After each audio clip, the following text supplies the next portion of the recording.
Assalamualaikum warahmatullahi wabarakatuh. Selamat datang kembali di channel Suketirang. Dan tentunya masih bersama saya Mas Nara. Di kesempatan kali ini saya akan menceritakan sebuah cerita horor dengan judul Ritual Menantu Majikan.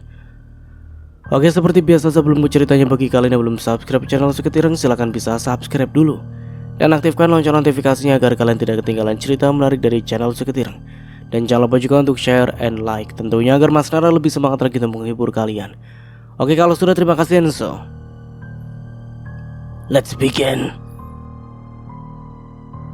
Di balik senyum ramah dan sikap sopan Baron kepada mertuanya, Jajang dan Nining tersimpan ambisi besar yang tak pernah terucapkan. Baron yang semula hanyalah seorang pemuda biasa dari keluarga sederhana kini menjadi menantu keluarga kaya raya. Namun, harta yang melimpah dan kemewahan hidup yang diberikan oleh Jajang dan Nining ternyata tidak cukup memuaskan hasrat Baron yang menginginkan lebih. Dalam hatinya Baron merasa dirinya pantas mendapatkan lebih dari sekedar status menantu. Dia merasa layak menjadi orang yang paling kaya dan berkuasa. Setiap malam ketika Lilis istrinya tertidur lelap, Baron seringkali terjaga dalam kegelapan kamarnya, berpikir keras tentang bagaimana caranya memperbesar kekayaannya. Rasa iri dan tidak puas terus tumbuh dalam dirinya setiap kali melihat kekayaan mertuanya yang seakan tiada habisnya. Dalam keheningan malam, Baron memendam rencana-rencana licik untuk merebut kendali atas harta mertuanya. Namun dia tahu bahwa langkah-langkahnya harus direncanakan dengan sangat hati-hati agar tidak menimbulkan kecurigaan. Suatu malam ketika sedang membereskan loteng rumah mertuanya yang dipenuhi oleh barang-barang tua dan berdebu, Baron menemukan sebuah peti kayu kecil yang terkunci rapat. Bentuknya yang kurun dan hiasan ukiran mistis di permukaannya membuat Baron penasaran. Setelah berusaha keras membuka peti itu, akhirnya kunci tua yang ada di dalam salah satu laci meja Jajang berhasil digunakan untuk membukanya. Di dalam peti itu Baron menemukan sebuah buku tua yang terlihat sangat usang, dengan sampul kulit yang sudah rapuh. Ketika Baron menyentuh buku itu, dia merasakan hawa dingin yang menyentuh kulitnya, seolah-olah ada sesuatu yang hidup di dalamnya. Meskipun merasakan keganjilan, Baron yang sudah terlampau penasaran tidak bisa menahan keingintahuannya. Dia membuka halaman pertama buku itu, yang ternyata penuh dengan tulisan tangan yang sangat rapi namun menggunakan bahasa kuno yang sulit dimengerti. Di setiap halaman, Baron melihat gambar-gambar aneh yang menggambarkan ritual-ritual misterius dan makhluk-makhluk tak dikenal. Saat membaca lebih dalam, Baron menyadari bahwa buku itu berisi tentang ritual-ritual mistis yang memberikan kekayaan tanpa batas kepada siapa saja yang berani melaksanakannya. Di antara halaman-halaman yang mulai terlepas karena usia, Baron menemukan sebuah mantra yang diulang-ulang. Ada peringatan keras yang tertulis di bagian akhir setiap bab. Kekuatan besar datang dengan harga yang sangat mahal. Namun peringatan itu tidak membuat Baron mundur. Sebaliknya, semakin dia membaca, semakin kuat keinginannya untuk mencoba ritual-ritual tersebut. Bayangan tentang menjadi orang kaya dan paling berkuasa di kota itu memenuhi pikirannya. Di dalam benaknya Baron sudah merancang rencana bagaimana dia akan menggunakan kekayaan yang akan dia peroleh dari ritual ini untuk menguasai segalanya, bahkan jika itu berarti mengorbankan mereka yang dekat dengannya. Malam itu Baron menutup buku kuno tersebut dengan perasaan campur aduk antara takut dan antusias. Dia tahu bahwa jalan yang akan dia tempuh penuh dengan resiko, tetapi bayangan tentang kekayaan tak terbatas membuatnya mengabaikan semua peringatan yang ada. Dia menyembunyikan buku itu dengan hati-hati di kamarnya, memastikan bahwa Lilis atau mertuanya tidak akan pernah menemukannya. Dengan penuh misteri, Baron melangkah semakin dekat ke jurang kegelapan, tanpa menyadari bahwa keputusan ini akan membawa dirinya dan keluarganya ke dalam rangkaian kejadian yang penuh dengan teror dan keburukan yang tak terbayangkan. Ambisi yang terpendam dalam hati Baron kini mulai membara, dan dia bersiap-siap untuk melakukan apapun demi mencapai tujuannya, tidak peduli berapapun harga yang harus dibayar. Malam itu, angin yang bertiup kencang di luar jendela mengiringi suara gemerisik dedaunan yang mengusik keheningan.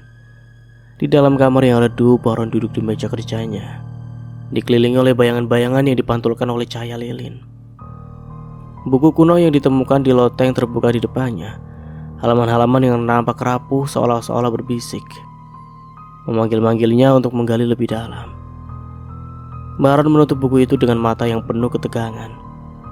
Semakin dia membaca, semakin dia tenggelam dalam dunia yang diungkapkan oleh halaman-halaman penuh mantra dan ilustrasi aneh itu. Kata-kata yang tertulis dalam bahasa kuno itu yang sebelumnya tampak asing dan sulit dipahami, kini seolah-olah mulai bermakna, seperti ada kekuatan yang membimbingnya untuk mengerti. Baron bisa merasakan kehadiran sesuatu yang tidak kasat mata di sekelilingnya, tetapi rasa penasaran dan ambisinya yang besar mengalahkan rasa takutnya. Dia membisikkan kata-kata dari salah satu mantra yang baru saja dibacanya, mencoba merasakan getaran magis yang mungkin muncul. Suaranya bergema di dalam ruangan, menciptakan resonansi aneh yang membuat udara di sekitarnya terasa berat. Tiba-tiba lilin yang menerangi kamar itu padam seketika, dan kegelapan total menyelimuti Baron. Kedua tangannya gemetar, namun Baron terus membacakan mantra itu. Dalam kegelapan dia bisa merasakan sesuatu bergerak mendekatinya, seolah-olah ada bayangan yang hidup mengintai di dalam kegelapan yang pekat. Sebuah suara berbisik nyaris tidak terdengar tetapi jelas di telinga Baron. Suara itu begitu lamun dan lembut namun penuh dengan ancaman yang terselubung. Apakah kau sungguh menginginkan kekayaan yang tak terbayangkan? Suara itu berbisik, nadanya penuh godaan.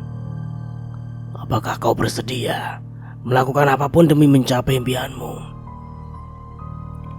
Baron menelan ludah. Keringat dingin membasahi dahinya. Dia merasa seolah-olah ada sepasang mata yang tajam menembus kegelapan yang menatap langsung ke dalam jiwanya. Suara itu kembali terdengar. Kali ini lebih jelas dan lebih dekat, seolah-olah sosok yang berbicara berada tepat di sampingnya. Aku bisa memberimu semua yang kau inginkan, lanjut suara itu. Kekayaan, kekuasaan, bahkan hal-hal yang melampaui imajinasi manusia. Tapi ingat, setiap keinginan memiliki harganya. Baron mencoba mencari asal suara itu, tetapi matanya tidak mampu menembus gelapnya ruangan. Tubuhnya terasa kaku, seolah-olah terperangkap dalam genggaman sesuatu yang tak terlihat. Dia tahu ini bukan lagi halusinasi atau ilusi, melainkan sesuatu yang nyata, sesuatu yang berasal dari dunia yang berbeda. Apa yang kau inginkan dariku? Tanya Baron dengan suara yang bergetar. Suara itu tertawa pelan membuat bulu kuduk Baron berdiri. Aku tidak meminta banyak, hanya pengorbanan kecil dari pihakmu. Sesuatu yang berharga, seseorang yang memiliki darah yang kuat mengalir dalam nadinya. Baron terdiam. Pikirannya berpacu, dia tahu apa yang dimaksud oleh suara itu. Dan meskipun jantungnya berdebar kencang, ambisinya perlahan-lahan menguasai ketakutannya. Dia tahu dia berada di samping perjalanan, dan pilihan yang dibuat malam ini akan menentukan nasibnya selamanya. Bagaimana caranya? Tanya Baron akhirnya, suara kini lebih mantap. Dia tidak akan mundur sekarang. Suara itu kian mendekat, nafasnya yang dingin terasa di telinga Baron. Kau harus mengorbankan seseorang yang memiliki ikatan darah denganmu. Semakin dekat ikatan itu, semakin besar kekuatan yang akan kau dapatkan. Mereka yang berdarah sama dengan keluargamu, mereka adalah kunci dari kekayaan yang kau inginkan. Baron menelan ludah. Mertuanya, Jajang dan Nining adalah target yang jelas. Mereka tidak hanya memiliki ikatan keluarga yang kuat dengan Lilis, tapi juga memegang kendali atas kekayaan yang begitu besar. Dengan menyingkirkan mereka, Baron tidak hanya akan mendapatkan harta melalui ritual ini, tetapi juga secara langsung akan mewarisi semua yang dimiliki Jajang dan Nining. Aku setuju, jawab Baron akhirnya meskipun hatinya berdegup kencang. Aku akan mengorbankan mereka. Suara itu tertawa, kali ini dengan nada kemenangan. Bagus, sangat bagus, tapi ingat Baron, begitu kau melangkah ke jalan ini tidak ada jalan kembali. Kau harus melakukannya dengan hati-hati tanpa ada yang mencurigai, terutama istrimu. Ruangan kembali hening, dan Baron merasa seolah-olah ada udara menjadi lebih ringan, meskipun hawa dingin masih menyelimutinya. Lilin di meja tiba-tiba menyala kembali dengan sendirinya, seolah-olah tidak pernah padam. Baron duduk terdiam mencoba mencerna apa yang baru saja terjadi. Dia telah membuat perjanjian dengan sesuatu yang tidak diketahui, sesuatu yang berasal dari kegelapan, dan kini dia harus melaksanakan bagiannya. Esok harinya Baron mulai merencanakan segalanya dengan tenang dan hati-hati. Dia tahu dia harus bertindak dengan sangat cerdik agar tidak menimbulkan kecurigaan di Lilis. Langkah pertama adalah memastikan Jajang dan Nining tinggal bersama mereka dalam waktu yang cukup lama, di tempat yang terisolasi dari dunia luar agar ritual bisa dilakukan tanpa hambatan. Baron mulai membujuk Lilis untuk mengajak kedua orang tuanya tinggal bersama mereka di villa yang baru sedang dibangunnya. Villa itu terletak di tengah hutan jauh dari hiruk-pikuk kota, tempat yang sempurna untuk melaksanakan rencana gelapnya. Lilis yang tidak curiga sedikit pun dengan senang hati menerima ide itu dan mulai merencanakan kepindahan orang tuanya. Selama berminggu-minggu Baron mempersiapkan segala sesuatunya dengan sangat teliti. Dia mengatur setiap detail dengan presisi, memastikan tidak ada yang terlewat. Bahkan dia mempelajari lebih dalam buku kuno itu, mencari tahu lebih lanjut tentang ritual yang harus dilakukan dan tanda-tanda keberhasilannya. Baron tahu bahwa ritual ini membutuhkan malam yang spesial, malam di mana bulan purnama bersinar dengan terang dan kuat, saat kekuatan gaib mencapai puncaknya. Semakin dekat malam ritual, semakin sering Baron merasa kehadiran sosok yang berbicara dengannya dalam kegelapan. Kadang-kadang ketika Baron berada sendirian di ruangan, dia bisa merasakan udara di sekitarnya menjadi dingin, dan suara bisikan halus yang mengingatnya akan janjinya. Baron tidak lagi merasa takut. Sebaliknya, dia merasakan semacam euforia yang aneh setiap kali mendengar suara itu. Ambisinya telah menenggelamkan semua rasa takut, dan dia sekarang hanya melihat ke depan, menuju tujuan utamanya. Akhirnya malam yang ditunggu-tunggu tiba. Baron mengatur agar Lilis menghabiskan malam di rumah temannya, sementara dia tetap di villa bersama Jajang dan Nining. Dia menyiapkan semua perlengkapan untuk ritual, termasuk barang-barang pribadi milik mertuanya yang menurut buku itu akan memperkuat ikatan darah dalam ritual. Malam itu saat Jajang dan Nining tertidur lelap, Baron menyiapkan tempat untuk ritual di ruang bawah tanah villa. Cahaya bulan purnama yang masuk melalui celah-celah jendela memberikan nuansa menyeramkan di dalam ruangan. Baron mulai melafalkan mantra yang sudah dihafalnya dari buku kuno itu, memanggil kekuatan kegelapan untuk membantunya. Udara di dalam ruang bawah tanah itu tiba-tiba menjadi sangat dingin, dan sosok bayangan yang pernah berbisik kepada Baron muncul di hadapannya. Kali ini terlihat jelas. Wujudnya tak sepenuhnya manusia, dengan mata merah menyala dan tubuh yang seakan terbuat dari asap hitam. Baron merasa jantungnya berdegup kencang, tetapi dia terus melanjutkan ritual tanpa ragu. Bayangan itu mendekat menuntun Baron dalam setiap langkah ritual. Di saat-saat terakhir Baron mengeluarkan pisau yang sudah disiapkannya dan menuntun langkahnya ke kamar Jajang dan Nining. Dalam bayang-bayang malam dengan hati yang sudah mengeras oleh ambisi, Baron menatap kedua mertuanya yang tertidur lelap.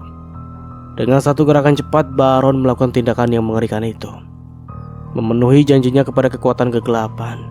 Suara bisikan di telinganya berubah menjadi tawa yang mengerikan saat darah mengalir di tangannya.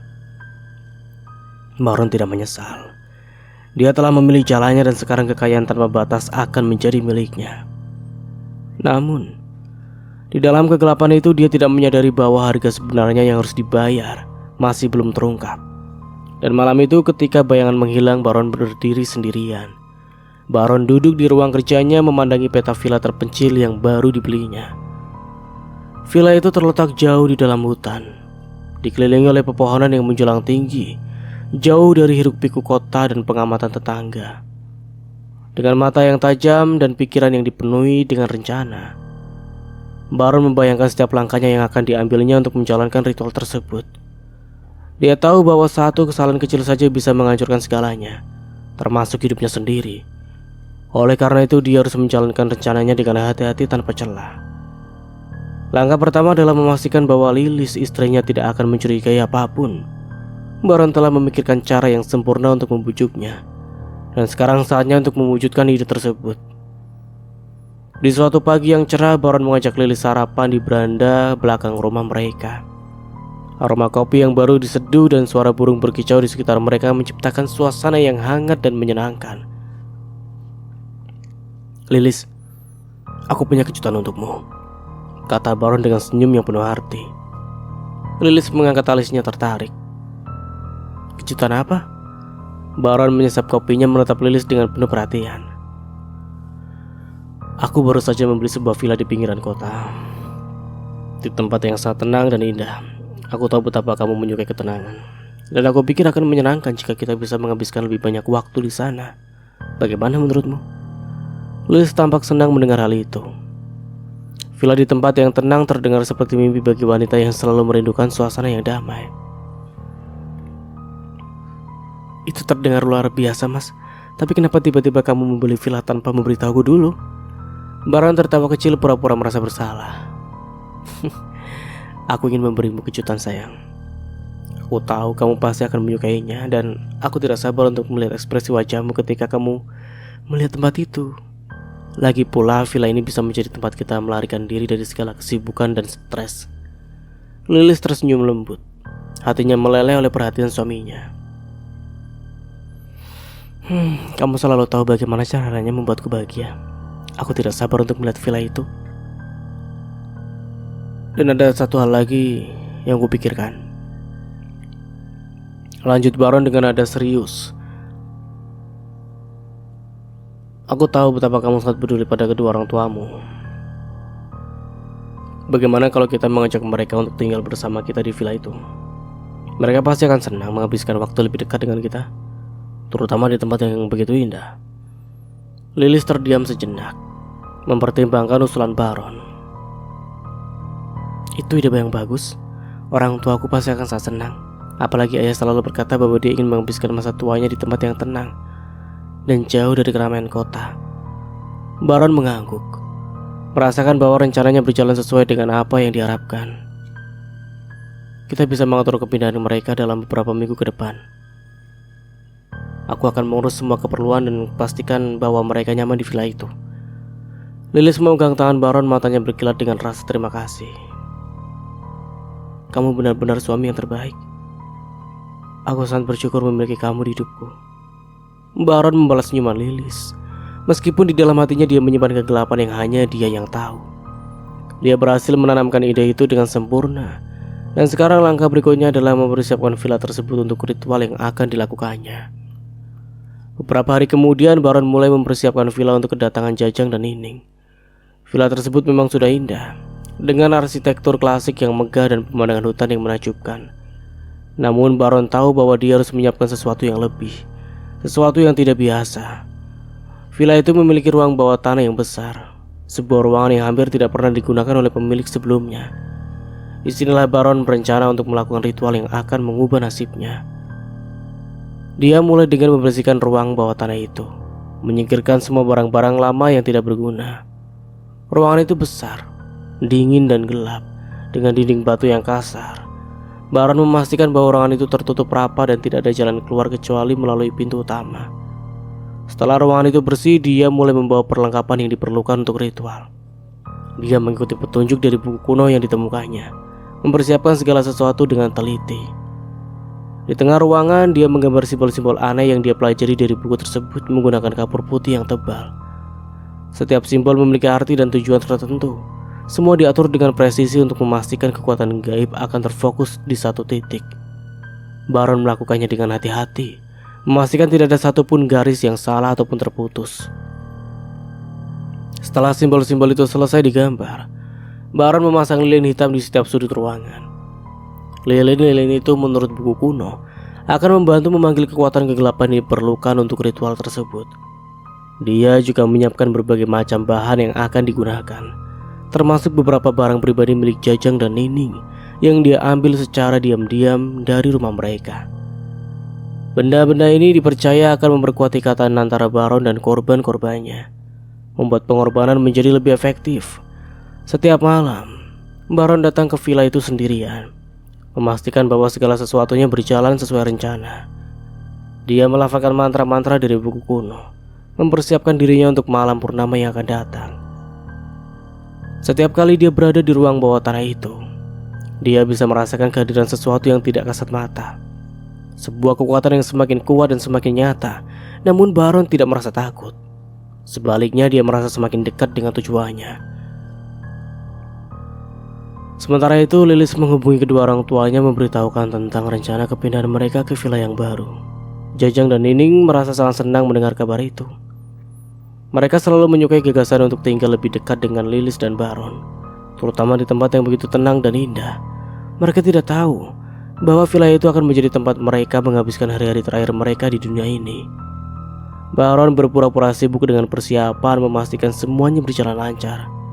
Dia bahkan berusaha terlihat antusias tentang kedatangan mertuanya, membantu Lilis mengatur segala sesuatunya dengan penuh perhatian. Setiap gerakan, setiap kata yang dia ucapkan direncanakan dengan sangat hati-hati untuk tidak menimbulkan kecurigaan. Pada hari kepindahan, Baron menyambut Jajang dan Nining di villa dengan senyum yang hangat. Dia menunjukkan semua sudut villa yang megah itu, memuji betapa tenangnya lingkungan di sekitar mereka. Jajang dan Nining terlihat sangat puas, bahkan terpesona oleh keindahan villa tersebut. Baron berhasil meyakinkan mereka bahwa ini adalah tempat yang sempurna untuk menghabiskan masa tua. Ketika malam tiba, Baron mengundang mereka untuk makan malam bersama di ruang makan yang besar. Makanan yang disajikan adalah hidangan favorit Jajang dan Nining yang disiapkan dengan sangat hati-hati oleh Baron sendiri. Dia ingin memastikan bahwa mereka merasa nyaman dan tidak curiga sama sekali. Setelah makan malam, Baron mengajak mereka untuk beristirahat, menunjukkan kamar yang sudah dipersiapkan dengan nyaman. Kamar itu terletak jauh dari ruang bawah tanah, sehingga tidak ada suara atau aktivitas yang bisa mengganggu mereka. Jajang dan Nining merasa sangat senang dan berterima kasih kepada Baron dan Lilis atas perhatian yang mereka terima. Ketika malam semakin larut, Baron memandangi bulan purnama yang bersinar terang di langit. Waktunya hampir tiba. Dia menunggu hingga Jajang dan Nining tertidur lelap sebelum ia mulai mempersiapkan langkah terakhir dari rencananya. Dengan langkah-langkah tenang, Baron turun ke ruang bawah tanah, membawa semua perlengkapan yang diperlukan untuk ritual. Dia memastikan bahwa semua simbol masih utuh dan lilin-lilin sudah siap untuk dinyalakan. Saat semuanya siap, Baron menyalakan lilin satu persatu, membuat ruangan itu diselimuti cahaya redup yang menyeramkan. Udara di dalam ruangan bawah tanah menjadi semakin dingin, dan Baron bisa merasakan kehadiran sosok yang telah dia panggil beberapa malam sebelumnya. Dia menutup pintu ruang bawah tanah, mengunci dirinya di dalam, siap untuk melakukan apa yang harus dilakukan. Dengan nafas yang berat, Baron mulai melafalkan mantra yang dihafalnya, memanggil kekuatan kegelapan untuk membantunya. Kata-kata dari buku kuno itu keluar dari mulutnya dengan lancar, seolah-olah sudah menjadi bagian dari dirinya. Cahaya lilin mulai berkedip-kedip dan bayangan di dinding tampak bergerak-gerak dengan sendirinya. Baron bisa merasakan hawa yang begitu dingin menyelimuti kulitnya, seolah-olah ada sesuatu yang merayap dari dalam kegelapan. Tiba-tiba suara derak terdengar dari sudut ruangan, dan Baron menghentikan mantranya sejenak. Dia melihat ke sekeliling mencari sumber suara tersebut, namun tidak ada apa-apa, kecuali bayangan dan lilin yang berkedip-kedip.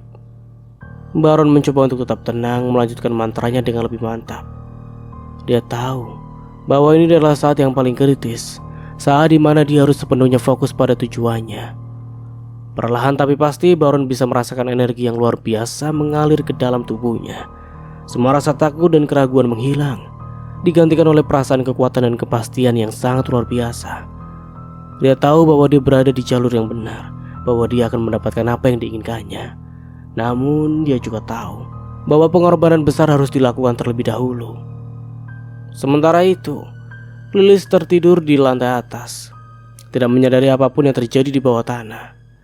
Dia percaya bahwa suaminya adalah pria yang penuh perhatian dan penyayang, dan bahwa dia tidak perlu khawatir tentang apapun. Namun, malam itu mimpi-mimpinya terasa gelisah, dipenuhi dengan bayangan-bayangan yang tidak jelas. Sesuatu di dalam dirinya mencoba untuk memperingatkannya, namun terlalu lemah untuk didengar. Hari pertama di villa terpencil itu berlalu dengan tenang. Namun perasaan aneh mulai merayapi hati Jajang dan Nining. Meskipun mereka terpesona oleh keindahan alam sekitar, ada sesuatu yang mengganggu, sesuatu yang tidak bisa mereka jelaskan. Malam pertama mereka di villa itu diisi dengan keheningan yang mencekam, seolah-olah alam sekitar menyembunyikan sesuatu yang tidak terlihat oleh mata manusia. Pagi-pagi sekali Jajang terbangun oleh suara-suara aneh. Di luar jendela kamar mereka, angin bertiup lembut, namun suara itu tidak seperti suara angin biasa. Suara itu seperti bisikan yang samar, seolah-olah ada sesuatu yang ingin menyampaikan pesan dari balik bayangan. Jajang menggelengkan kepala, mencoba menyingkirkan pikiran itu dari benaknya. Dia bangkit dari tempat tidurnya dan berjalan ke jendela, memandang keluar ke arah hutan yang sepi dan gelap. Sementara itu, Nining merasa tidak nyaman dengan udara yang terlalu dingin di dalam villa, meskipun perapian telah dinyalakan. Udara dingin itu seolah-olah berasal dari dalam dinding-dinding batu villa, meresap ke dalam kulit dan tulang, membuat tubuhnya menggigil meski terbungkus selimut tebal. Dia memutuskan untuk tidak membicarakan hal ini kepada Lilis, takut dia anggap terlalu sensitif atau berlebihan. Namun firasat buruk itu tidak bisa hilang begitu saja. Setiap malam kejadian-kejadian aneh semakin terjadi. Terkadang mereka mendengar suara langkah kaki di lantai atas saat tidak ada orang di sana. Pintu yang tadinya tertutup rapat tiba-tiba terbuka sendiri, dan cahaya lilin seringkali berkedip-kedip tanpa alasan. Pernah Nining merasa ada sesuatu yang mengawasi di balik cermin di kamar mandi. Ketika dia menoleh, cermin itu hanya memantulkan bayangannya sendiri, namun dengan sedikit perbedaan, senyum yang tidak seharusnya ada. Lilis yang mulai merasakan kegelisahan kedua orang tuanya berusaha sekuat tenaga untuk meyakinkan mereka bahwa semua baik-baik saja. Ini hanya masalah adaptasi, kata Lilis dengan lembut sambil memeluk ibunya. Kita semua perlu waktu untuk terbiasa dengan tempat baru ini. Villa ini memang sedikit tua, tapi itu justru menambah pesonanya, bukan? Namun dalam hati Lilis juga merasa ada yang tidak beres. Dia mencoba mengabaikan hal itu, meyakinkan dirinya bahwa semua kejadian aneh itu hanyalah imajinasinya semata, efek dari kelelahan setelah pindah ke tempat baru.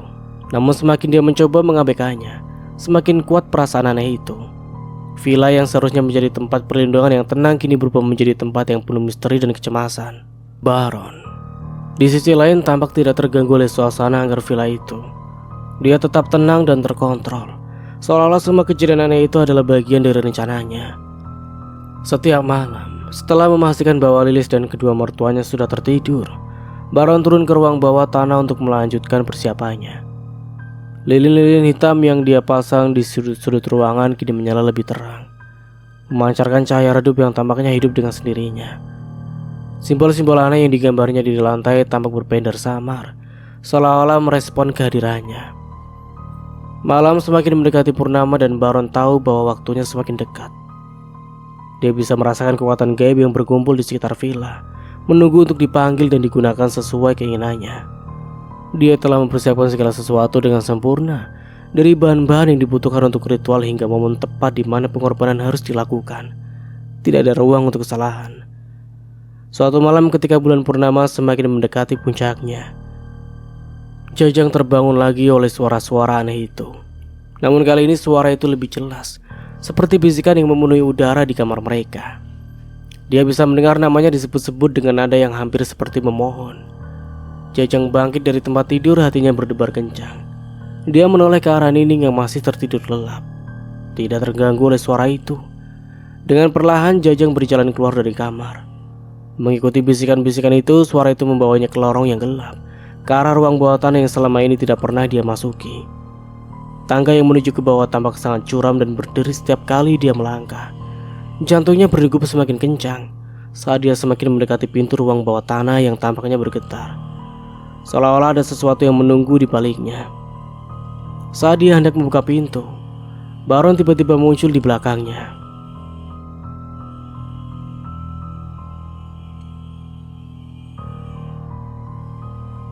"Bapak sedang apa? Mengapa Bapak di sini?" Suara Baron terdengar tenang, namun ada sesuatu yang dingin di balik kata-katanya. Jajang tersentak merasa malu karena hampir tertangkap basah. Aku mendengar suara aneh dan berpikir untuk memeriksanya." Baron tersenyum, sebuah senyum yang tidak sampai ke matanya. Mungkin hanya angin atau tikus yang berlarian. Villa ini memang tua, banyak suara-suara aneh yang bisa menakut-nakuti. Ayo, kembali ke kamar. Nanti aku akan memeriksa semuanya. Jajang mengangguk ragu dan mengikuti Baron kembali ke lantai atas. Tapi rasa takut dan penasaran tidak sepenuhnya hilang. Ada sesuatu yang disembunyikan Baron, sesuatu yang lebih dari sekedar suara-suara aneh. Jajang tahu bahwa dia harus berhati-hati. Namun dia juga tidak bisa mengabaikan perasaan bahwa dia dan keluarganya dalam bahaya. Baron yang berhasil menggiring Jajang kembali ke kamar segera turun lagi ke ruang bawah tanah. Dia tahu bahwa waktunya hampir habis. Malam ritual semakin dekat dan dia harus memastikan bahwa segala sesuatunya berjalan dengan sempurna. Ketika dia menutup pintu ruang bawah tanah, dia merasakan hawa dingin yang lebih pekat dari biasanya. Seolah-olah roh-roh yang dia panggil sedang menunggunya dengan tidak sabar. Di luar, bulan purnama mulai memancarkan cahaya pucatnya menerangi villa dengan sinar yang terasa tidak alami. Hutan di sekitar villa menjadi sunyi, seolah-olah semua makhluk hidup di dalamnya menahan panas. Bahkan angin pun berhenti berembus, menciptakan keheningan yang menambah suasana seram. Nining yang juga merasa ada sesuatu yang tidak beres, mencoba berbicara dengan Lilis. Lilis, villa ini tempatnya terasa aneh ya. Aku tidak tahu kenapa, tapi aku merasa ada sesuatu yang tidak seharusnya berada di sini. Lilis yang juga mulai merasakan kegelisahan berusaha tetap tenang. Ibu, mungkin kita hanya perlu waktu untuk terbiasa. Aku juga merasakan sedikit aneh, tapi mungkin itu karena kita masih menyesuaikan diri. Baron bilang semuanya baik-baik saja. Namun di dalam hatinya, Lilis tidak bisa menyingkirkan perasaan bahwa ada sesuatu yang disembunyikan oleh suaminya. Baron menjadi semakin tertutup, sedang menghilang di malam hari, dan tidak pernah menjelaskan apa yang dia lakukan. Lilis mencoba berbicara dengan Baron, tetapi dia selalu mengalihkan pembicaraan atau memberikan jawaban yang tidak memuaskan. Suatu malam, tepat sebelum malam purnama yang ditunggu-tunggu, Jajang memutuskan untuk menyelidiki villa itu lebih jauh. Dia menunggu sampai semua orang tertidur lalu diam-diam keluar dari kamar. Dia berjalan melalui lorong-lorong yang gelap, mendengarkan setiap suara yang mungkin memberinya petunjuk. Ketika dia tiba di pintu ruang bawah tanah, dia merasakan hawa dingin yang tidak wajar, lebih dingin dari malam-malam sebelumnya. Jajang berusaha membuka pintu itu, tetapi terkunci rapat. Dia mencoba mengintip melalui celah di bawah pintu, tetapi yang dia lihat hanyalah kegelapan. Namun di kegelapan itu dia merasa ada sesuatu yang mengintip kembali padanya. Sesuatu yang tidak terlihat namun terasa nyata. Jajang mundur dengan cepat, takut akan apa yang mungkin dia temukan jika dia terus berusaha. Ketika dia kembali ke kamarnya, Jajang merasa bahwa waktu mereka di villa itu harus segera diakhiri. Dia berniat membicarakan hal ini dengan Lilis dan Nining besok pagi, meyakinkan mereka bahwa villa ini bukan tempat yang aman. Namun dia tidak tahu bahwa Baron sudah sangat dekat dengan tujuannya, dan bahwa malam ritual akan segera tiba. Baron yang berada di ruang bawah tanah merasakan bahwa malam ini adalah saat yang tepat. Dengan hati-hati dia menyiapkan segalanya, mengatur lilin-lilin hitam dan melafalkan mantra-mantra dengan khusyuk. Dia bisa merasakan kehadiran roh-roh jahat di sekitarnya, menunggu pengorbanan yang dijanjikan. Di luar, bulan purnama bersinar terang menandakan waktu pengorbanan telah tiba.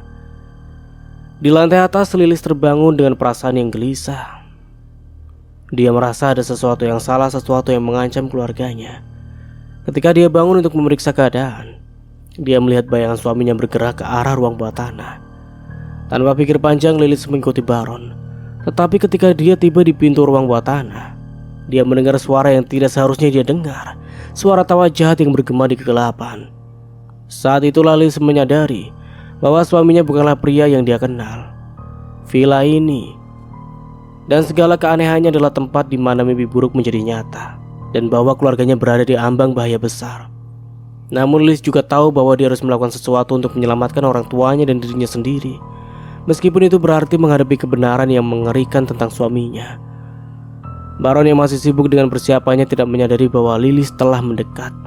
Dia sepenuhnya fokus pada ritual yang akan segera dilakukannya.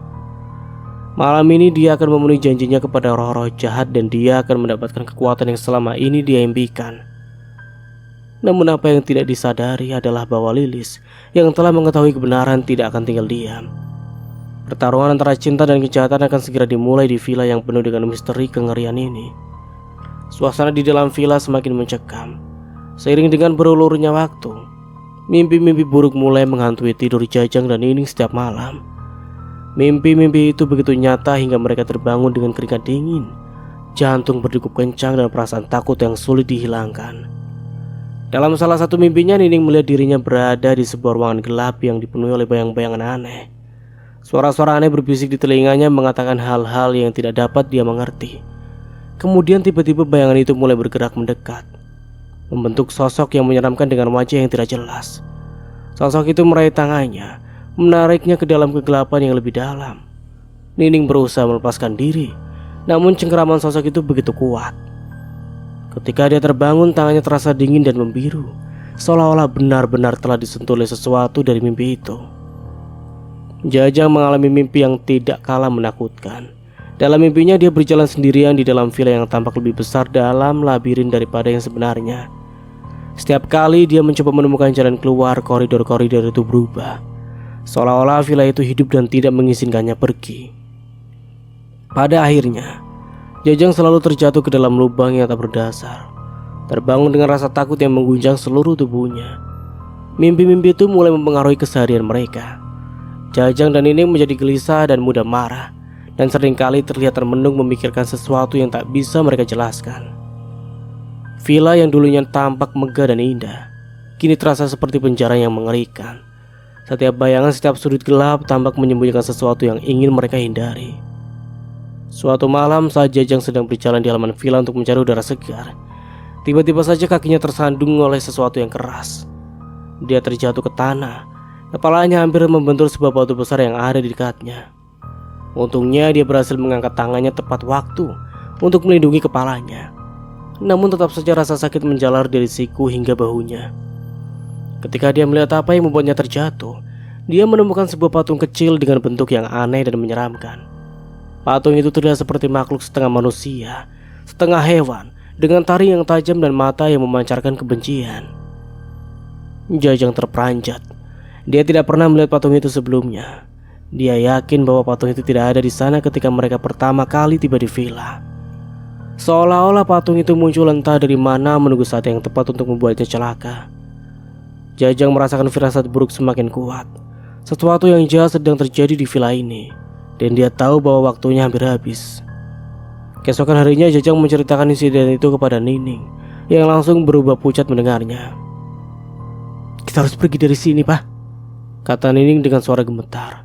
"Aku tidak tahu apa yang terjadi di sini, tapi villa ini, tempat ini tidak aman." Jajang mengangguk setuju. "Iya, aku juga merasa begitu. Setiap hari kita di sini, rasanya seperti ada sesuatu yang semakin dekat, sesuatu yang tidak ingin kita temui." Namun ketika mereka berbicara kepada Lilis tentang perasaan mereka, Lilis hanya tersenyum lemah. "Aku mengerti kalian merasa tidak nyaman, tapi mungkin ini semua hanya karena kita belum terbiasa dengan tempat yang baru. Jangan terlalu dipikirkan. Mungkin ini hanya pikiran kita yang bermain." Jajang dan Nining tahu bahwa Lilis mencoba untuk meyakinkan dirinya sendiri lebih daripada meyakinkan mereka.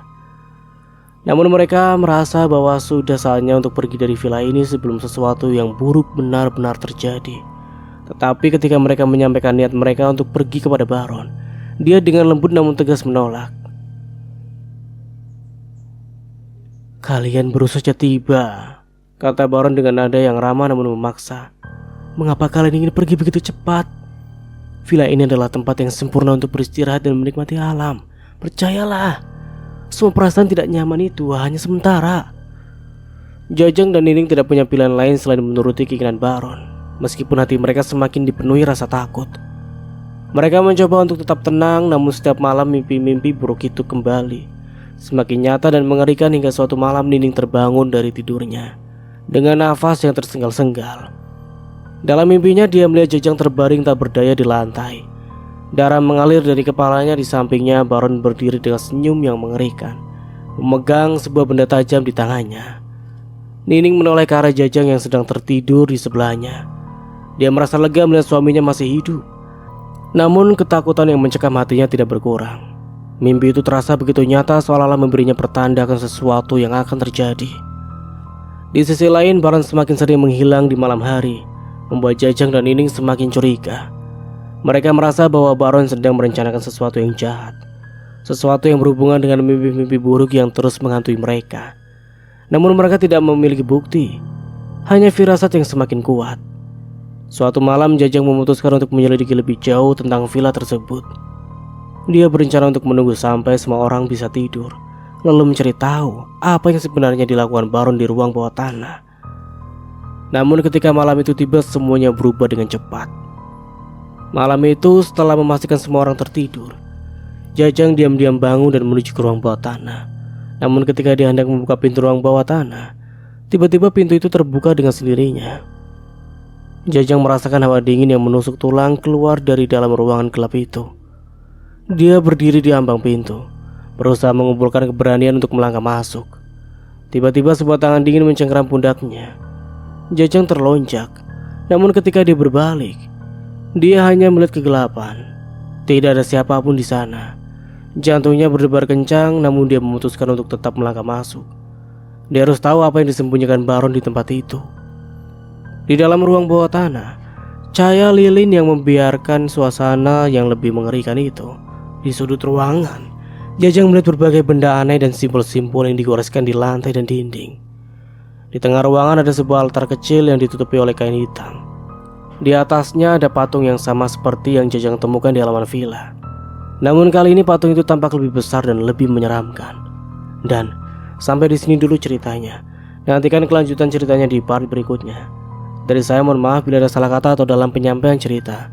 Akhir kata, wassalamualaikum warahmatullahi wabarakatuh. Sampai jumpa di video berikutnya. See you. Bye bye.